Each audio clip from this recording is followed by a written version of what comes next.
Hello, good afternoon to all of you. I hope all of you are doing well. So, in today's class, we are going to discuss about the way how we can place an array within a class. So, here, what I have is I have a macro by the name size, which is having a value 15. So wherever in the program size is encountered, that size will be replaced by 15. So now I have a class dsort where I have an array of size 15 that is placed in the private section of the class. And then what I have is I have three functions: display, sort, and read, which has return type is void and it does not take any parameter. So return type of functions are void and does not take any parameter. So all of these functions are placed in the public section of the class. So here dsort is a class that has a private member, that is array, and it has three member functions that are placed in the public section. Now here what I have done is I've defined the function read outside the class. So as we have already learned the way how to define a function outside the class. So here I'm reading the values into the array. Likewise, display is a function that is display that is defined outside the class. So it's a very simple function definition. So it's quite intuitive. Now dsort is a function. Sort is a function that is defined inside the class dsort. So here what I've done is I've implemented a very simple bubble sort algorithm. So I guess all of you have been acquainted with bubble sort algorithm. In case of bubble sort, the exterior loop runs for n number of times and the interior loop runs for n minus I minus 1 number of times. So this is a very simple function that's capable of performing bubble sort of the data items present in the array. Now I have the main function. So in main function I have an object of type dsort. X is the object of type dsort. So using X, what I am doing is I'm creating a reference to read, sort, and display. Right. Now the next program that you have to execute is program related to static member. So here you see I have a class item. Inside that I have our private members, count and number. Right. Now count here is a static member, whereas number is simple integer member. Right. So since count is placed as static or declared as static, the property of static variable comes into picture here. So static variables are initialized to 0. Okay, static variables are initialized to 0, and for a particular program, only one static variable is created. So no matter how many instances of object you create, there will be only one static variable. So there will be only one instance of count, right, where there will be multiple instances of number. So the single instance of count will be can be used by or the scope of the single instance of count will be the entire program, right? Okay. So here what I have is I have a member function get data and I have a member function that is get count, right? So both are in the public section of the class.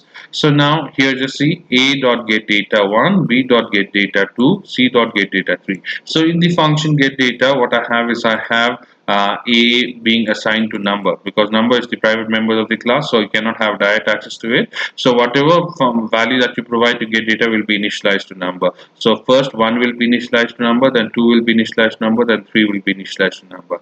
But once the number is being initialized, the value of count has been incremented. Count is being incremented. So 3 times the value of 3 times the function get data is being called for object A, B, and C. So the value of count will be 3.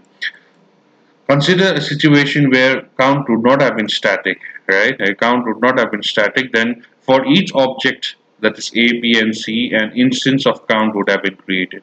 But since here count is static in nature, so only one instance of count is created and it's used by all the objects. So scope of the static variable will be the class, right? Again, and it will be initialized with 0, and only one instance of the static variable is created. So that's the property of the static variable.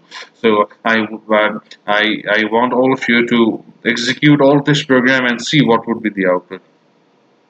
Now here what I have is I have a static function, right? Okay, so here I have a static member as well as a static function here, right? Okay, you see I have static member count and a static function cout, right? So now what I have done is in the same way I made, in this case I made the function a static function, right?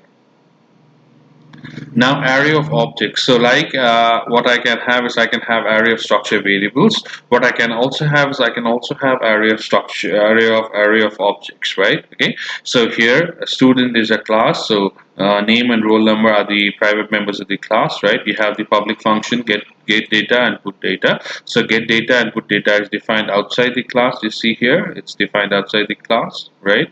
So this definition we will not go through in detail because we've been already discussing such kind of definition. So in the main function, to see here what I've declared is I've declared an array of object, right? So now what I'll do is I'll use a loop for reading data into the array of the array of objects. So here you see this is the way how we do it. So CL is the class CL is the array of the object. So CLI dot get data, right? Likewise CLI dot put data. So this is the way how we execute it. Now adding of two complex numbers. Now this is a very simple program that we have discussed in the theory class as well. So here you see I have a class complex, right? I have a real part and the imaginary part of the complex number, and I have a public function get data and put data here, right? Again, get data and put data here. So it's capable of reading data into the private members, real and imaginary, right? Then I have a function, a public function that is capable of taking into complex numbers, and it's capable of taking a reference to one complex number. Just see, it's taking reference to one and it's taking value of two. So what I'm doing is I am passing two by call by value and one is by reference. So to C3 real, I'm assigning C1 plus C2 real, C1 real plus C2 real, and to C3 imaginary, I'm passing C1 imaginary plus C2 imaginary. So since C3 is a reference variable alias, right? So here you see complex A, B, and C. So A, B, and C are three objects. A dot get data, B dot get data, C dot what I'm providing to C. I'm providing the values of A and B, and then I'm providing a reference to C. Then C dot put data. So this is a very simple function that's a simple program that's capable of adding two complex numbers. Now a friend function. So friend function is a function that is not a member function. Okay, that's not a member function, but it can have an access to the members of the class. So here B is a class, A is a class. So in A, what I have is I have a private member X. I have a function that's capable of setting the value of X, right? Okay, and I have a friend. Function that is void min of A and B, right? So it's capable of finding a minimum of objects of type A and B. So likewise, I have class B, so integer Y. So I'm setting the value of Y here, and I have same function being placed here because min is a friend to both A and B, but they are not member functions of A and B. So here you see this is the way how min is defined. So A is an object of type capital A, B is an object of type capital B. So if A dot X is less than equals to B dot Y, then C out A dot X or C out B dot Y. Okay, and I have my main function defined here. So A is object of type A and B is object of type B. So A dot set data. So it will assign 10 to A dot set data. So A dot set data, it will assign 10 to X. Likewise, B dot set data, it will assign value 20 to Y, right? Again, so X and Y have values 10 and 20, right? So now I'm calling function min AB. So min is neither a member of A nor it's member of B. So it will find the minimum of 10 and 20. It will give me 10. But the way you see, the way how the friend function is defined as a normal function. You see, I need not specify the class name. I need not specify the scope resolution operator because it does not belong to any class. So in today's class, what we've learned about is we have learned about having the way how we can place array within a class. We have learned about static member, and we have learned about static member, a static function. We have learned about array of objects. We have learned about the way how we can add two complex numbers. Then we have learned about friend function. So we'll call it a day. Thank you very much.